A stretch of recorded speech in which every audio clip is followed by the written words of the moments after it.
The fight was starting to pick up and the illegal shots and everything they played. Eu me senti bem, é isso que eu quero. If I didn't feel good on the heavyweight, I would not even be here asking for a rematch. That's what I want. When would you like to come back? Desde setembro eu gostaria de estar lutando. After the result of the medicals, maybe September I'll be like to be fighting. That's soon. It's fast. Whatever the champ wants, the champ gets. We're gonna support him no matter what. To be healthy, you know? Complicate things. But I digress. We're talking about the back of the head shots. Listen, the stoppage from Ciryl Gane, in my opinion, was 100% legal. I think Herb did exactly the right thing. I think a lot of them punches caught the ear. I thought a lot of them were legal. Probably some were not. The back of the head shots were bad, but that's cope. It was a good performance from Gane, and Pereira looked shit at heavyweight, to be honest with you. Alex Pereira is refusing to let the dust settle on his loss to Ciryl Gane, continuing to speak out about what he believes were illegal blows landed during the fight. Pereira is now calling for an immediate rematch, seeking another chance to compete under what he considers to be fair conditions. Just here to avoid a bigger tragedy. If nobody takes action, something worse can happen with these people. Aí vão culpar o árbitro pra não assumir a responsabilidade? Pô, a comissão... Things happen to him and he always came back stronger from bad results. Onde eu quero é minha revanche. All that I want is a rematch. To be able to fight fair, to fight square, to fight clean. People don't want to see cheating. Eu vim aqui, pô, bati na panturrilha dele de cotovelado. O que vai ter que acontecer? But now what we're gonna do? We're gonna wait until Ciryl end up killing somebody so he take action? Ou do primeiro ou do segundo round, se ele dá aquela pressão em qualquer momento... He feel that like Ciryl not survive on the fight because he does not have heart. You could see on his eyes. And Alex feel that he got robbed on that moment. Alex Pereira has made it clear that he won't be appealing the outcome of the fight. Instead, he's already looking ahead to a potential rematch. Despite still being frustrated with how the bout played out, Pereira's primary focus is on getting another chance to face his opponent and prove himself once again in the cage. You will not appeal this result? You're not trying to change the result? Você não vai apelar o resultado, não vai tentar mudar? Não, pra mim não faz sentido. Pra mim não faz sentido. Tá lá, se ele se sente campeão, ok. It doesn't make sense to appeal. If he feel the champ, let him be the champ. Just gonna add from the previous answer. Also, he said that things happen to him and he always came back stronger. Turning to officiating concerns, Alex Pereira has expressed his intention to request that Herb Dean not officiate any of his future fights. He believes the veteran referee's performance has declined and suggests that changes are necessary to ensure the safety of fighters. For one, will you ask to never have Herb Dean ref one of your fights in the future? I don't know. Something gotta be done. But one thing I tell you, I think his time is up. I think he already did enough. And just like on a regular 9 to 5, on a regular business, he's been there for too long already, and now it's starting to mess up. And maybe he shouldn't be there anymore. Something gotta be done so people doesn't end up getting hurt because of... Alex Pereira has shed more light on his frustration, explaining that his main concern stems from the fact that he had already discussed the issue of shots to the back of the head with referee Herb Dean prior to the fight. What's particularly disappointing for Pereira is that, despite these warnings being acknowledged beforehand, the in-fight officiating still failed to address his concerns. Responsabilidade pra ele, sendo que a responsabilidade era dele. What upset Alex the most is that me and him were at the rules meeting and he said, please, let's go talk to Herb Dean.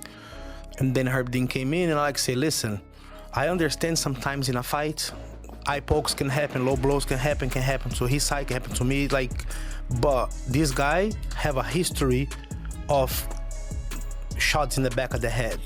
So please pay attention to those during that fight. Alex more upset is that Herb Dean, after we spoke with them, we brought to the attention, because I actually remember que ele foi até com a mão, né, Potan? No cara, né? He grabbed the other referee with the long mustache, I forgot his name. Beltran. Yes, he got Mark Beltran and said, look, okay, so just so you understand, back of the head is here. So he seemed that he absorbed the information.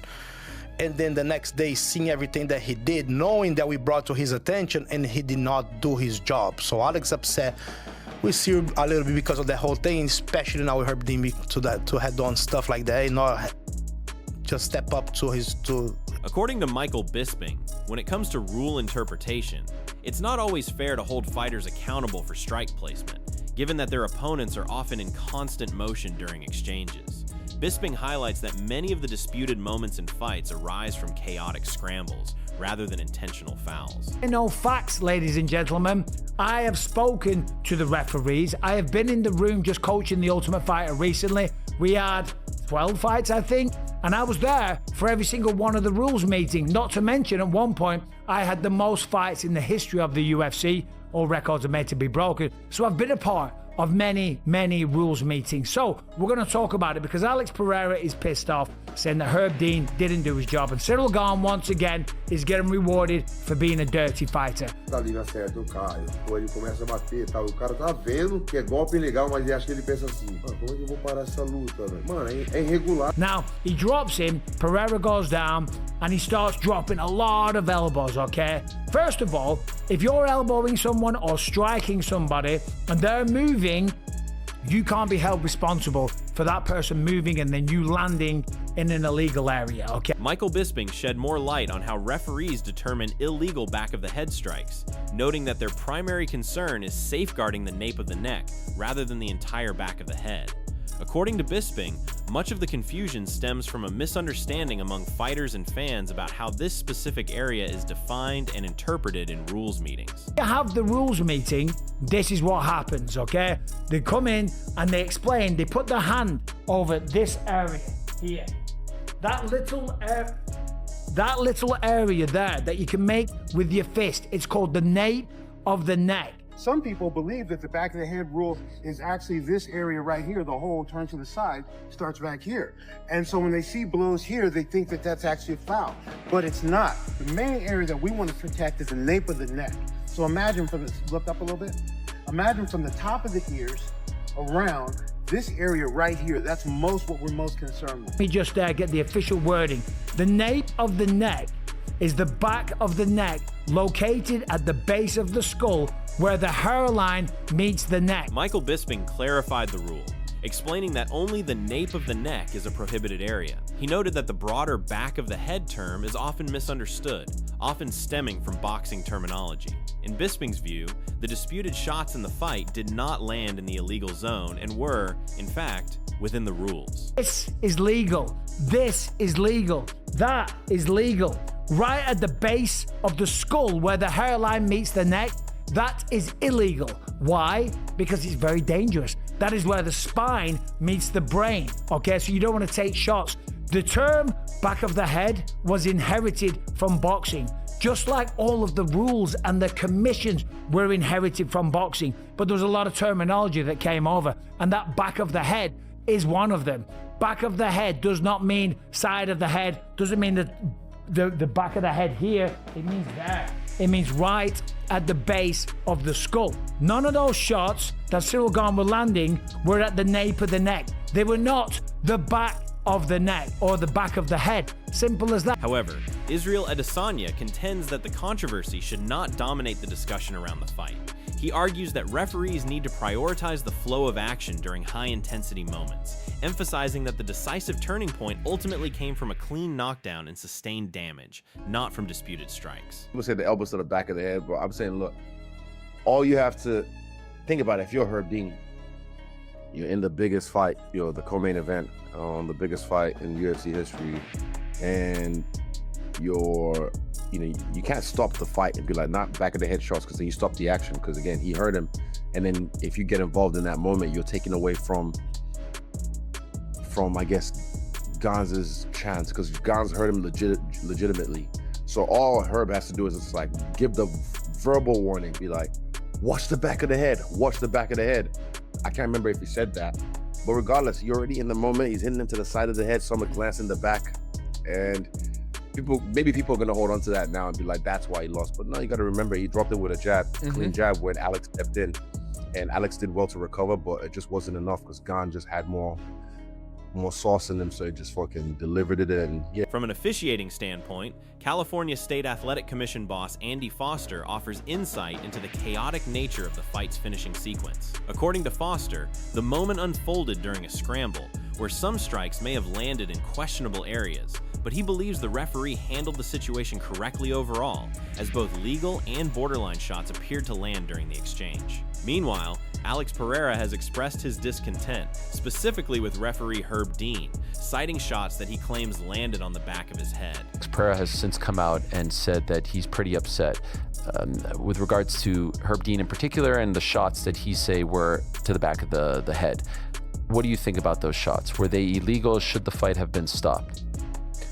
Well, I mean, it was during a sequence, and I think what started the sequence was he was hurt, and then he proceeded to, like, I mean, he was scrambling, and Ciryl was trying to finish him, and we have saw that time and time and time again in fight after fight after fight, and I'm sure that there are a few that got through that were probably to the back of the head, but I think Herb did exactly the right thing.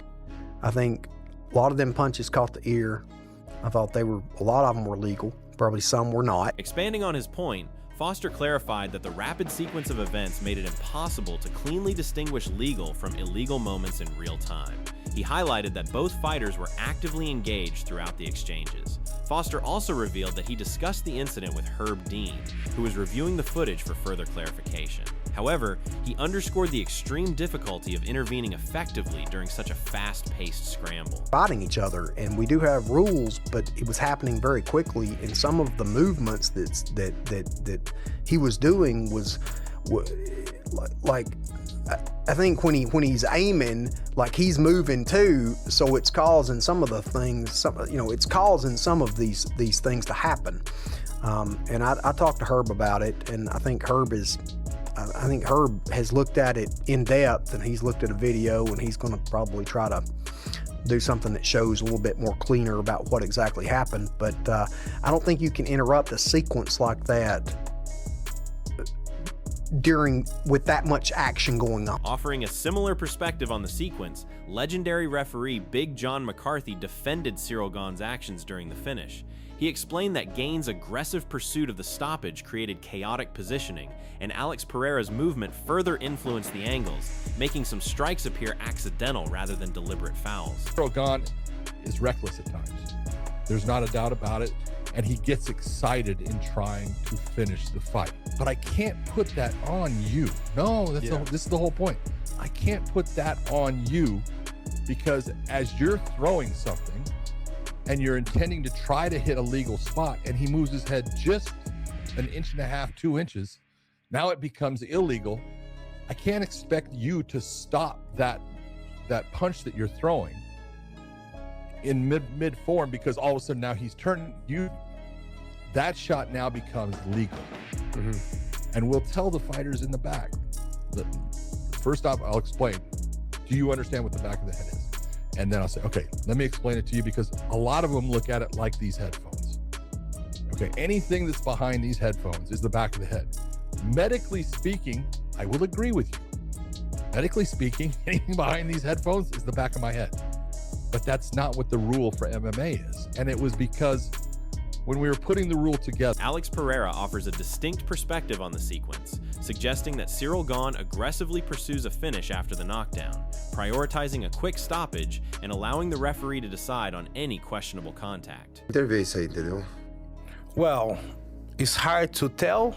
I'm saying me, when I'm on a fight and I drop somebody, I take a look what's going on, and I'll find a way to find my best legal shots. Ciryl, it looks like to me that he's just trying to win the fight, maybe because emotionally he's scared and he want to finish the fight at 5 rounds. So once he drops somebody, he just tries to find the finish no matter what, and just throw on the referee's chest to figure that out.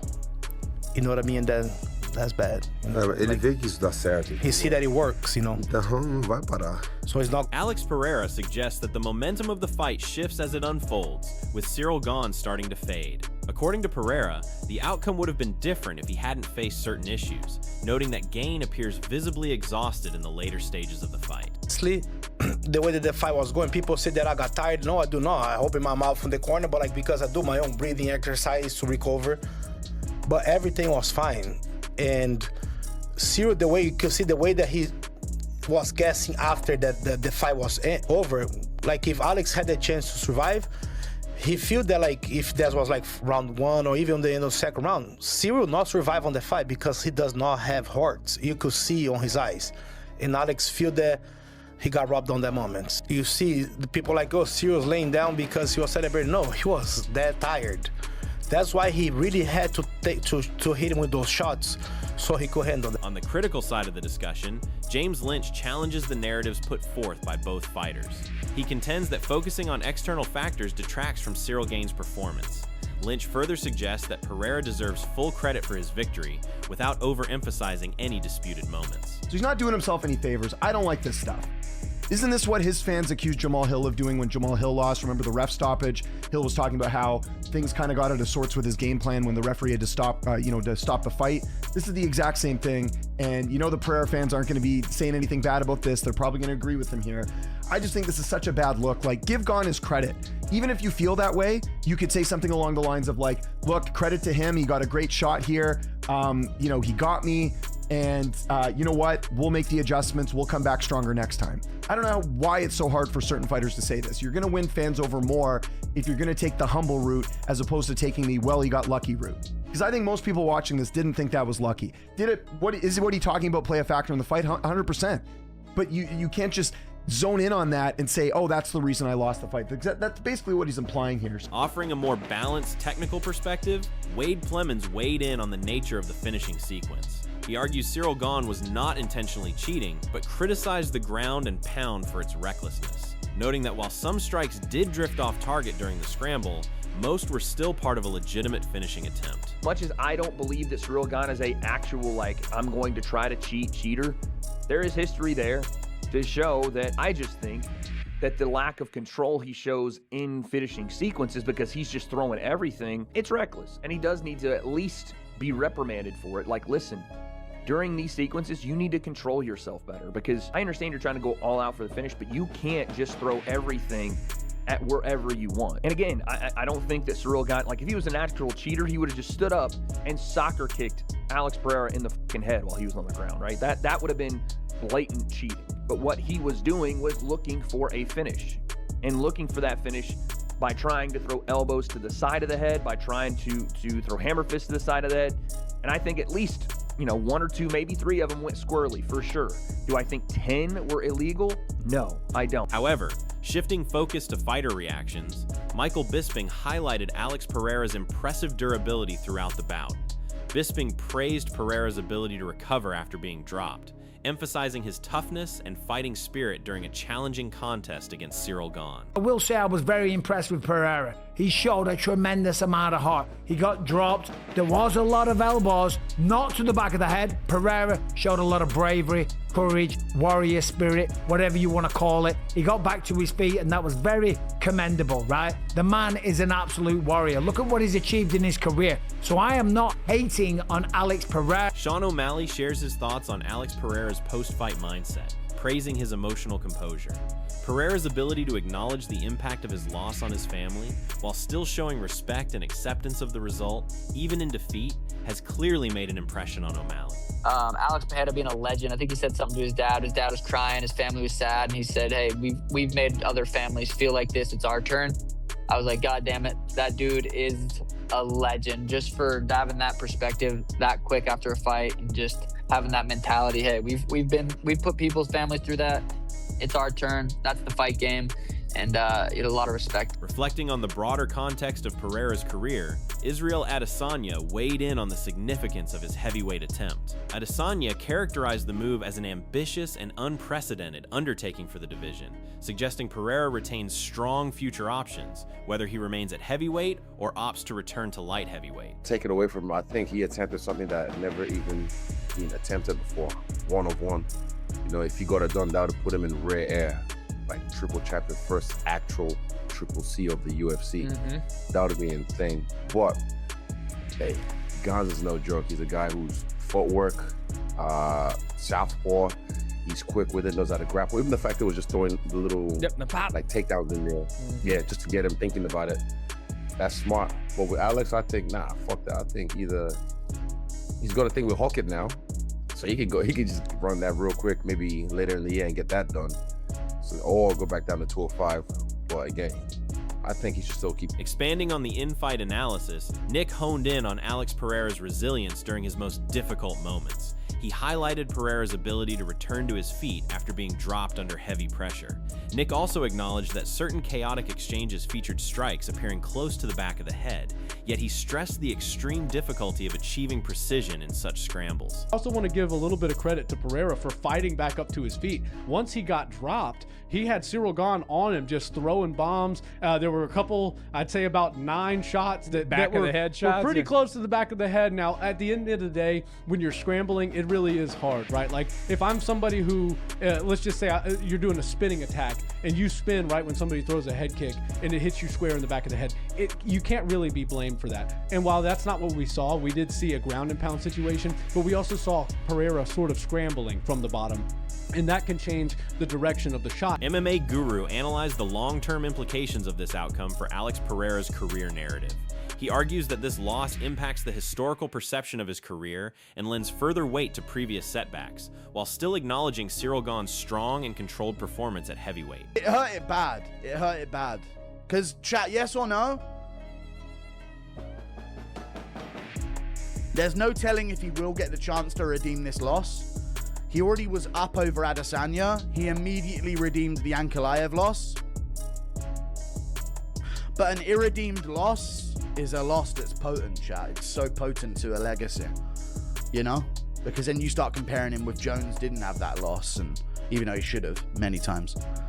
Jones didn't have that loss, and, you know, GSP avenged his losses, and, you know, and this is also the 3rd time it's happened to Pereira, so it's starting to set him apart as a loser, if you know what I'm saying.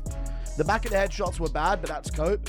It was a good performance from Gane, and Pereira looked shit at heavyweight, to be honest with you. Continuing his assessment, MMA Guru analyzes the striking dynamics in the fight, suggesting that Alex Pereira is clearly outpaced in exchanges. He cites differences in speed, movement, and timing as key factors, and argues that Justin Gaethje's range and mobility consistently pose problems for Pereira throughout the contest. Pereira was being picked apart.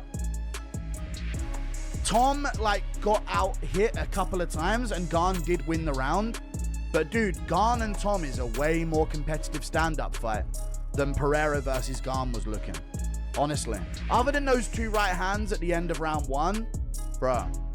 And Tom fought through eye pokes. Earlier in the round, he got eye poked still. And still looked sharp compared to Pereira. I just don't think, chat, yes or no at heavyweight with the power, you have to move. You have to move, and he has the takedown threat, but you have to move on your feet, and Pereira doesn't move on his feet, man. He doesn't. He's a bit of a ploddy plodster, chat. He's a bit of a shorter Volkov at heavyweight, if we're being real. Ultimately, the debate surrounding Alex Pereira-Viez. Ciryl Gane offers no single narrative. While individual opinions vary, Alex Pereira continues to push for answers and a rematch. Meanwhile, the broader MMA community persists in weighing Ciryl Gane's performance against the controversy surrounding the finish. Whether judged as clean execution or a messy scramble, the discussion around this fight will undoubtedly persist long after the result itself.